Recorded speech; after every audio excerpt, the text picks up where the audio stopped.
am Dr. Rama, consultant gynecologist at Vidata Hospital. Today's topic is urgent incontinence. Urgent incontinence అంటే వీళ్ళకి ఏంటంటే frequency ఎక్కువ సార్లు వెళ్ళటం, లేకపోతే night time more than 2 times వెళ్ళటము, లేకపోతే యూరిన్ వచ్చినప్పుడు ఇంకా ఆపుకోలేకపోవటము, ఆపుకుందామని ట్రై చేసినా అది లీక్ అయిపోవటము, అలాంటివి జరుగుతాయి. దీన్ని అర్జెంట్ ఇంకాంటినెన్స్ అంటారు. ఈ అర్జెంట్ ఇంకాంటినెన్స్ లో ఏంటంటే బ్లాడర్ మజిల్ ఉంటది, అది ఓవర్ యాక్టివ్ అయిపోయి తక్కువ యూరిన్ ఫిల్ అవ్వకుండానే కంట్రాక్ట్ అవుతా ఉంటది, అలా అన్నమాట. దాన్ని అర్జెంట్ ఇంకాంటినెన్స్ అంటారు. పర్ డే లో 6 to 7 times వెళ్ళటం నార్మల్. అందుకంటే ఎక్కువ వెళ్ళటం గానీ, లేకపోతే night time more than 2 times వెళ్ళటం గానీ, లేకపోతే బెడ్ వెట్టింగ్ ఉండటం గానీ, అలాంటిది దాన్ని అర్జెంట్ ఇంకాంటినెన్స్ అంటారు. ఈ అర్జెంట్ ఇంకాంటినెన్స్ కూడా మెనోపాజల్ లేడీస్ లో అంటే ఈస్ట్రోజన్ తగ్గుతున్నప్పుడు ఇంకా ఎక్కువ అవుతా ఉంటది అనమాట. ఇంకాంటినెన్స్ అనేవి ఏజ్ ఎక్కువ అవుతున్నప్పుడు వస్తే గానీ ప్రతి ఓల్డ్ ఏజ్ వాళ్ళకి కామన్ అని కాదు. అది దానికి ట్రీట్మెంట్ ఉంది, దానికి సఫర్ అవ్వసరం లేదు. ఇంకాంటినెన్స్ కి బికాస్ ఆఫ్ ఓల్డ్ ఏజ్ మూలంగా అగ్రివేట్ అవుతుంది, ఎందుకంటే మజిల్స్ ఇంకా ఎట్రోఫీ అయిపోతాయి కాబట్టి అక్కడ టిష్యూస్, అందుకని అగ్రివేట్ అవుతుంది. కానీ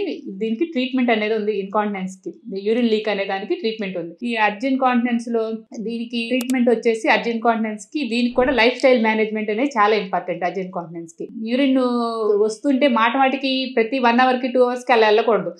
మాక్సిమం హోల్డ్ చేసుకోవాలి, అట్లీస్ట్ 4 hours వరకు అయినా హోల్డ్ చేసుకోవాలి. తర్వాత అర్జెన్సీ వచ్చినప్పుడు ఫాస్ట్ గా పరిగెత్తడం కాకుండా దాని మీద నుంచి కాన్సన్ట్రేషన్ తీసేసి, అంటే డీప్ బ్రెత్ తీసుకోవటం, తర్వాత ఆ పెల్విక్ ఫ్లోర్ మీద స్క్వీజ్ చేసుకోవటం, అలా స్టేబుల్ అయినాక వెళ్ళాలి. అంతేగాని అలా పరిగెత్తకుంటూ వెళ్ళకూడదు. అలా పెల్విక్ ఫ్లోర్ మజిల్స్ స్ట్రెంథనింగ్ చేసుకుంటూ ఉండాలి అనమాట ఈ అర్జెంట్ కాంటినెన్స్ వాళ్ళు. తర్వాత ఫ్లూయిడ్ అనేది 2 liters కంటే ఎక్కువ తీసుకోకుండా ఉండాలి. తర్వాత ఎక్కువ కాఫీ, టీలు 2 cups, not more than 2 cups కంటే ఎక్కువ తీసుకోకూడదు. సిట్రస్ ఫ్రూట్స్ అలాంటివి ఎక్కువ తీసుకోకూడదు. నెక్స్ట్ వీళ్ళు బెడ్ కి వెళ్లే ముందు 2 hours ముందే వాటర్ ఇంటేక్ అనేది ఆపేసేయాలి. Life style management. దాని తర్వాత డ్రగ్స్ ఒక 12 weeks వరకు వాడతారు. అంటే బ్లాడర్ మజిల్ రిలాక్సేషన్ చేసే డ్రగ్స్ ఉంటాయి, అవి ఒక 12 weeks వరకు వాడతారు. ఇలా వాడితే చాలా వరకు కంట్రోల్ అయిపోతుంది. నెక్స్ట్ ఏమైనా యూరినరీ ట్రాక్ట్ ఇన్ఫెక్షన్స్ ఉంటే వాటి ట్రీట్మెంట్ తీసుకోవాలి. తర్వాత డయాబెటీస్ కంట్రోల్ చేసుకోవాలి. ఇలా లైఫ్ స్టైల్ మెజర్స్ తీసుకుంటూ ఉంటే అర్జెంట్ కాంటినెన్స్ అనేది చాలా వరకు కంట్రోల్ అయిపోతూ ఉంటుంది. తర్వాత ఇప్పుడు